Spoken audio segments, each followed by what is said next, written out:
Apa kabar pemirsa? Kita berjumpa dalam Warta Parlemen, informasi aktual seputar parlemen bersama saya Nandita Eriska.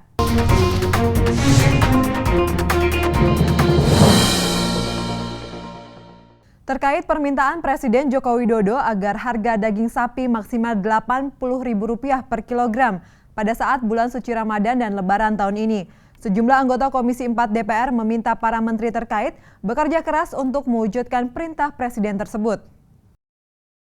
Ditemui di gedung DPR RI Senayan, Jakarta baru-baru ini, anggota Komisi 4 DPR RI Hamdani mengatakan instruksi Presiden tersebut harus disikapi dengan baik oleh para pedagang dan pengusaha daging sehingga pasar dapat mengikutinya. Hamdani berpendapat angka yang ditetapkan Presiden sebesar Rp80.000 dinilai masih bisa terjangkau mengingat harga daging di negara tetangga seperti Malaysia dan Singapura hanya berkisar Rp50.000 hingga Rp55.000 per kilogram. Menurutnya, dengan patokan harga pemerintah tersebut diharapkan dapat menghilangkan potensi spekulasi harga. Jika harga daging tidak diintervensi, dikhawatirkan akan ada gejolak harga di pasar.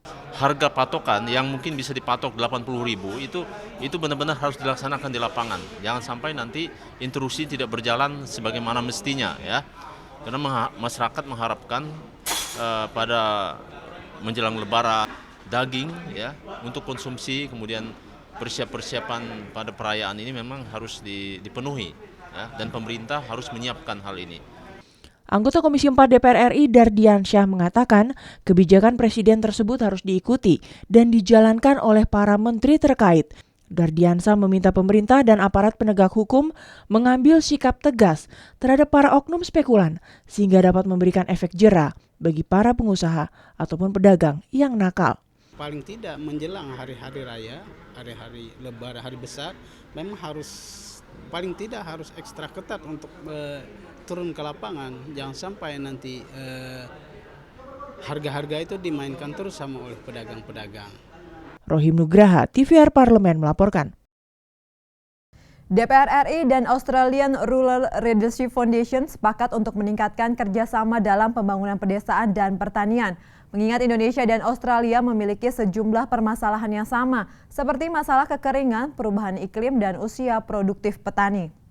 Wakil Ketua DPR RI Fadlizon didampingi Wakil Ketua Komisi 4 DPR Herman Khairon menerima delegasi Australian Rural Leadership Foundation di ruang tamu pimpinan DPR RI Gedung Nusantara 3, Kompleks Parlemen, Senayan, Jakarta baru-baru ini. Pertemuan tersebut membicarakan berbagai persoalan tentang pertanian, pembangunan pedesaan, dan daerah tertinggal. Ditemui usai pertemuan, Fadlizon mengatakan ada sejumlah masalah yang sama dihadapi antara Indonesia dan Australia, seperti persoalan agraria dan pendataan produksi pertanian, serta berkurangnya lahan pertanian. Di samping itu, kedua negara juga menghadapi masalah kekeringan, perubahan iklim, dan usia produktif petani. Ada sejumlah masalah yang kelihatannya sama, masalah pendataan dari produksi pertaniannya, lahan pertaniannya, kemudian masalah kekeringan, ya, masalah climate change, lalu masalah-masalah lain yang memang masalahnya agak sama, termasuk penuaan dari usia para petani. Di Australia sampai 56, di Indonesia saya kira antara 50-52 tahun. Perwakilan Australian Rural Leadership Foundation, Scott Davis, mengapresiasi kerjasama yang baik antara Indonesia dengan Australia yang telah terjalin selama ini. Davis menyebut hubungan bilateral kedua negara telah berjalan baik. Scott Davis menambahkan pihaknya akan berbagi dan membantu Indonesia untuk membangun sektor perekonomian di pedesaan dan daerah tertinggal.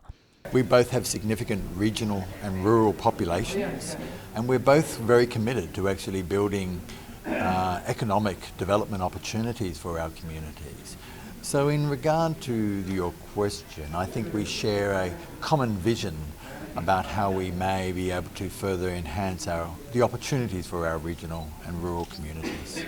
The Australian Rural Leadership Foundation adalah lembaga non-profit yang dibentuk pada tahun 1992. Didirikan untuk merespon perubahan-perubahan yang terjadi pada pertanian, pedesaan, dan wilayah tertinggal di Australia. Oki Zulindra dan Nurbani, TVR Parlemen melaporkan.